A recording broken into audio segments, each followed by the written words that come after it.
ગુજરાતના રાજકારણમાં મોટા નેતા રાજુ કડપડાએ અચાનક તમામ હોદ્દા પરથી રાજીનામું આપી દીધું. પરંતુ આવી પરિસ્થિતિ શું આવી કે આકસ્મિક નિર્ણય લેવો પડ્યો? શું છે આ રાજીનામા પાછળનું સાચું કારણ? ચાલો જાણીએ સંપૂર્ણ વિગત. નમસ્કાર મિત્રો, આપ સૌનું હાર્દિક સ્વાગત છે વાયરલ વંટોળમાં. મિત્રો, આજે વાત કરીએ ગુજરાતની રાજનીતિમાં એક મોટો ફેરફારની.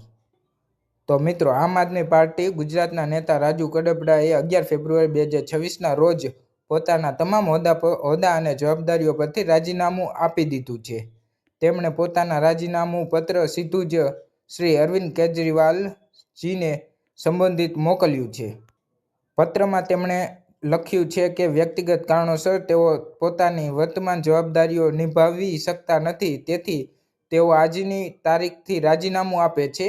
રાજુ કડપડા હાલ પ્રદેશ અધ્યક્ષ કિસાન સંગઠન તરીકે કાર્યરત હતા. પત્રમાં તેમણે પાર્ટી દ્વારા મળેલા સન્માન અને સહકાર બદલ આભાર પણ વ્યક્ત કર્યો છે અને પોતાનું રાજીનામું સ્વીકારવા વિનંતી કરી છે. પણ મિત્રો, સવાલ એ ઊભો થયો છે કે શું આ માત્ર વ્યક્તિગત કારણો છે કે પછી પાર્ટી અંદરની કોઈ રાજકીય ગતિવિધિ ચાલી રહી છે?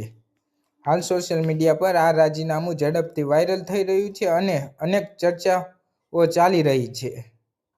ગુજરાતમાં આમ આદમી પાર્ટી માટે આ એક મહત્વપૂર્ણ ઘટના માનવામાં આવી રહી છે, કારણ કે કિસાન સંગઠનનો પ્રભાવ ગામડાઓ અને મહત્વનો હોય છે.